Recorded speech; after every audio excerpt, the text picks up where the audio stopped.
नमस्कार, मैं हूं मनप्रीत और आप देख रहे हैं आपका अपना चैनल वायरल सच। पिछले एक साल से 3 कृषि कानूनों को रद्द करने को लेकर किसान आंदोलन कर रहे थे और सरकार पर लगातार दबाव बन रहा था। और जैसे ही शुक्रवार को प्रधानमंत्री नरेंद्र मोदी ने राष्ट्र के नाम अपना संबोधन दिया तो किसानों के चेहरे खिल उठे और विपक्ष को भी बोलने का मौका मिल गया। इस दौरान बादली से कांग्रेस विधायक कुलदीप वत्स ने कहा कि जिन किसानों को खालिस्तानी, पाकिस्तानी और आतंकवादी बोला जाता था, अब उन्हीं भाजपा नेताओं को अपनी गलती का एहसास हो रहा है। वहीं कुलदीप वत्स ने यह भी कहा कि आंदोलन में मारे गए किसान परिवारों को मुआवजा व नौकरी भी मिलनी चाहिए। देखिए, सबसे पहले तो मैं सारे किसान भाइयों को मैं बधाई देता हूँ जो उन्होंने संयम से, शांति से जो संघर्ष किया और संघर्ष करके ये जीत हासिल की। और पहली बार हुआ है 7.5 साल के दौरान नरेंद्र मोदी जी को अपनी गलती का एहसास हुआ कि वास्तव में हम गलत थे और ये तीनों कृषि कानून जो लेके आए थे ये गलत थे। और ये भी एहसास हुआ, उनके मन को पता लग गया, उनके नेताओं को भी पता लग गया और भी जो नेता लोग स्टेटमेंट देते हैं उनको भी पता लग गया। वो कहते थे ये खालिस्तानी हैं, ये पाकिस्तानी हैं, ये आतंकवादी हैं, पता नहीं क्या क्या किसान के बारे में कहा गया।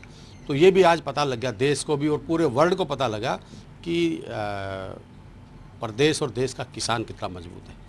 देश और प्रदेश का किसान जब हल चलाना जानता है तो अपना हक भी छीनना जानता है, वो आज किसानों ने कर दिया। जहाँ तक इस फैसले की बात है, देखिए ये फैसला आदरणीय नरेंद्र मोदी जी अगर 1 साल पहले ले लेते तो आज हज़ारों किसानों की सादत नहीं होती। उसके साथ साथ ऐसे बिजनेस टफ हो गए लोगों के, लोग बर्बाद हो गए। घर से निकलने से पहले अब वो बंदे सोचते थे कि हम सोनीपत कुंडली की तरफ जाएं या ना जाएं, तो बहुत परेशानियां लोगों को हुई हैं। जहां तक मैं इन बीजेपी के जो नेता हो, हर आप प्रत्येक एक व्यक्ति के आप देखते हो, वाइट देखते हो, चैनल पे बैठते हैं और एक ऐसा व्यक्ति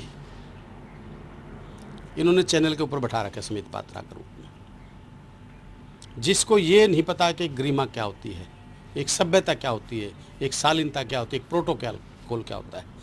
मैं आपके चैनल के माध्यम से बताना चाहता हूँ और आपको पता है पक्ष और विपक्ष क्या चीज़ थी। श्रीमती इंदिरा गांधी जी के टाइम में आपने पता है आदरणीय श्री अटल बिहारी वाजपेयी जो इस देश के प्रधानमंत्री रहे, बहुत बड़ी हस्ती थी। विपक्ष के नाते जब विपक्ष का कोई नेता नहीं था तो श्रीमती इंदिरा गांधी जी ने एक मिसाल पेश की, अटल बिहारी वाजपेयी जी को भी और आडवाणी जी को भी, दोनों को चुनाव अपनी सीट खाली कराई और जिताया और उनको अपने साथ बैठाया। ये कहते हैं सम्मान, इसे कहते हैं इज्जत, इसे कहते हैं विपक्ष का सम्मान। और आज मैं एक छोटी सी विधानसभा का सदस्य होने के नाते मैं पूरे देश के इस नेताओं को बताना चाहता हूँ, खासकर बीजेपी के, कि आप पक्ष और विपक्ष के समझो, विपक्ष को भी इज्जत देना सीखो। आज कहीं पे भी किसी के रेड मरवा दी जाती हैं, किसी को केस लगवा दिए जाते हैं, नेताओं को बोलने नहीं दिए जाते, विधानसभा तक माइक बंद कर दे देते हैं, लोकसभा में, राज्यसभा में। तो जिस प्रकार से काला तंत्र चल रहा है, एक मनमानी गवर्नमेंट चल रही है, ये देश के लिए अच्छी नहीं है। और उसी का परिणाम आज ये था, जो किसान आंदोलन था ये मनमानी का था। इससे पहले नोटबंदी का था, जीएसटी का था। तो एक कहते हैं ना कि एक मतलब अनट्रेंड ड्राइवर को गाड़ी पकड़ा देना तो गड्ढे में ही गिरता, और उसी का परिणाम ये था। आज पूरा देश और पूरा प्रदेश, चाहे वो हरियाणा की बात है चाहे वो देश की बात है, एक ऐसे ड्राइवर के हाथ में गाड़ी पकड़ा दी जिसने इस देश की पटड़ी को से विकास को और रोजगार को, हर चीज़ को उतार के गड्ढे की तरफ ले जाने का काम किया। और जो पीछे सफल हुआ, लोगों ने कहा, लोगों ने ट्वीट किए, लोगों ने व्हाट्सएप पे, फेसबुक पे आपने देखा हुआ, बोला बदलना तो डिब्बा चाहिए था ना, इंजन बदलना चाहिए था, डिब्बा बदल दिया। तो सबसे ज़्यादा तो इंजन में खराबी है। आपके खुद के, आपके प्रदेश और देश के मुख्यमंत्री, प्रधानमंत्री हैं, उसने सोचना चाहिए कि हठकर्मी छोड़ के प्रत्येक उसमें, आप मन की बात बहुत सुनते हैं, आपने देखा है प्रधानमंत्री मन की बात सुनते, तो मन की बात सुनो, गरीब की, मजदूर की, आम व्यक्ति की। तो सुनेंगे तो कुछ न कुछ। अब सरकार को ये लगा कि आपके हाथ से यूपी जा रही है, आप पंजाब में तो वैसे नहीं थे, उत्तराखंड आपके हाथ से जा रही है, गोवा आपके हाथ से जा रही है, मणिपुर आपके हाथ से जा रही है। आपने देखा नहीं, पेट्रोल डीजल के किस्त जैसे ही उत्तराखंड की सीटें ये सारी हारे, कैसे एकदम एक साथ 12 रुपये 14 रुपये डीजल। क्या ये इस देश को अपने साथियों के लिए लूटवाना चाहते हैं, अडानी अंबानी के लिए? आज गरीब आदमी, ये कहते थे हमारे नेता जो आदरणीय श्रीमती स्मृति ईरानी थी और थे काफ़ी, आज कई इस दुनिया में नहीं है, मैं उनका नाम नहीं लूँगा, बीजेपी के बहुत बड़े बड़े नेता, कहीं चूड़ी फेंकते थे, कहीं सिर पे गैस सिलेंडर लेते। मैं पूछना चाहता हूँ आज डीजल का क्या रेट है, आज पेट्रोल का क्या रेट है, आज गैस सिलेंडर का क्या रेट है? और आज स्मृति ईरानी जी आप कहाँ हैं?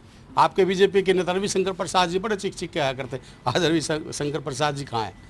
कहाँ है नरेंद्र मोदी जी, कहाँ है अमित शाह जी? पर पता नहीं। देखो ये तो कहते हैं कि भगवान हवाले है, पर आने वाला समय विपक्ष के नाते हम मजबूती से इस हरियाणा की आवाज़ को उठाएंगे और देश में हमारे नेता राहुल गांधी जी और प्रियंका जी और आदरणीय श्रीमती सोनिया गांधी जी के नेतृत्व में पूरे देश में हम विपक्ष के नाते मजबूती से आवाज़ उठाएंगे और देश की जनता के साथ अन्याय अब नहीं होना देंगे। बिल्कुल देखिए, मेन क्या था, MSP की गारंटी देनी चाहिए, और मैं तो कहता हूँ उस परिवार को एक एक नौकरी भी देनी चाहिए, उसको मुआवजा भी देना चाहिए, और जो किसानों पे जो किसानों पे हुआ है मुकदमे भी वापस होने चाहिए। और किसान की आवाज़ को जब इतना मान लिया मोदी जी ने, तो आपने अपनी हार मान ली, तो ये एक छोटी सी हटकर्मी और छोड़ के किसानों पर रहम और करम करो, क्योंकि आत्मा सो परमात्मा भगवान देखता है। ये किसान की आवाज़ बहुत बहुत बुरी होती है, क्योंकि बहुत मेहनत का ये कौम है किसान की, तो किसान के बारे में जरूर सोचें। इस दौरान हरियाणा कांग्रेस के पूर्व मंत्री सुखबीर कटारिया ने भी सरकार पर निशाना साधा और कहा कि किसी भी सरकार ने अभी तक एग्रीकल्चर सेक्टर नहीं छेड़ा था।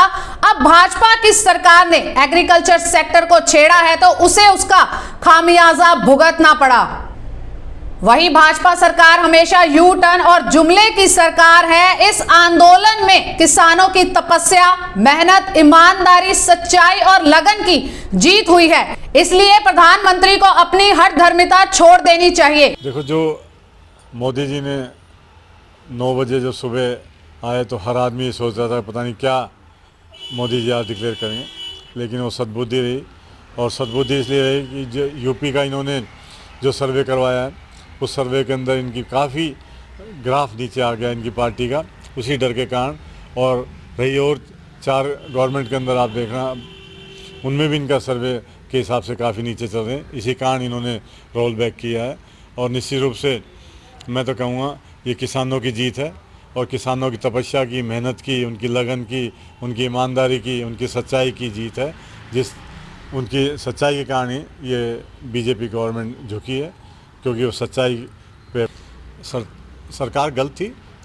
क्योंकि आज तक किसी भी गवर्नमेंट ने, जब से देश आज़ाद हुआ है, किसी ने भी एग्रीकल्चर सेक्टर को नहीं छेड़ा है। वो इसलिए नहीं छेड़ा क्योंकि जब एग्रीकल्चर सेक्टर ठीक चल रहा है, फार्मिंग ठीक चल रही है, किसान ठीक चल रहे हैं, तो आप किसान को अच्छी सी सब्सिडी दो, उनके सेमिनार ऑर्गेनाइज करो किसानों के लिए। वो छोड़ के ये अपने कुछ साथियों को फ़ायदा पहुंचाने के लिए कॉर्पोरेट एग्रीकल्चर में आगे। और कॉर्पोरेट एग्रीकल्चर में आप देखो, इजराइल में देखो, आप अर्जेंटीना में देखो, दूसरे इंग्लैंड में देखो, आप कोई भी ऐसी कंट्री नहीं है जिसके अंदर कॉर्पोरेट इंडस्ट्री ये एग्रीकल्चर कामयाब है। और ये प्रॉपर आप जब तक किसानों को उसको मेरिट डीमेरिट के बारे में नहीं बताएंगे, निश्चित रूप से वो कामयाब नहीं हो सकती।